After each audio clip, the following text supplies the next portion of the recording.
ராணிப்பேட்டை மாவட்டம் ஆரக்கோணம் INS ராஜாலி கடற்படை விமான தளத்தில் உள்ள ஹெலிகாப்டர் பயிற்சி பள்ளியில் முதல் பெண் கடற்படை ஹெலிகாப்டர் பைலட் உட்பட 21 பேருக்கு ஹெலிகாப்டர் பைலட் பயிற்சி நிறைவு பெற்றதை அடுத்து வீரர்களின் மிடுக்கான அணிவகுப்பு நடைபெற்றது. அந்த காட்சிகளை பார்த்து வருகிறோம்.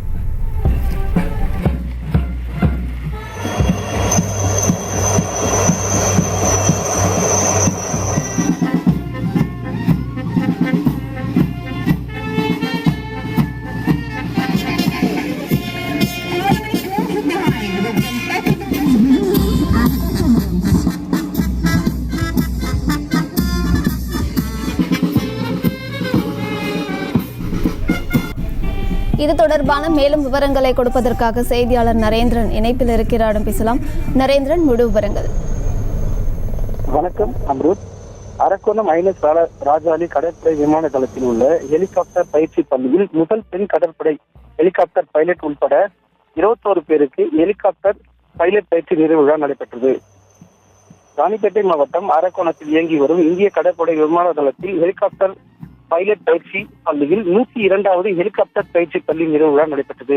பயிற்சியில் இந்திய கடற்படையின் அனைத்து ஹெலிகாப்டர் விமானி அல்மா மற்றும் இந்திய கடற்படை விமானப்படை 561 கடுமையான பறக்கும் மற்றும் தரை பயிற்சியை உள்ளடக்கிய தீவிர 22 வார பயிற்சியினை வெற்றிகரமாக நிறைவு செய்த ஒரு பெண் உட்பட 21 பேருக்கு பயிற்சி நிறைவு விழா நடைபெற்றது. இதில் கிழக்கு பிராந்திய கடற்படை தளபதி வைஸ் அட்மிரல் ராஜேஷ் சந்தர்கர் சிறப்பு அழைப்பாளராக கலந்து கொண்டு திறந்தவெளி ஜீப்பில் வீரர்களின் அணிவகுப்பு மரியாதையை ஏற்றுக்கொண்டார்.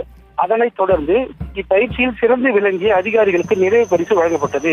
இதில் பாலின உள்ளடக்கம் மற்றும் பெண்களுக்கான தொழில் வாய்ப்புகளை விரிவுபடுத்துவதற்கான இந்திய கடற்படையின் அர்ப்பணிப்பை எடுத்துக்காட்டும் வகையில் senior lieutenant Anamika D Raju முதல் பெண் கடற்படை ஹெலிகாப்டர் பைலட் பட்டம் பெற்று வரலாற்றை உருவாக்கினார்.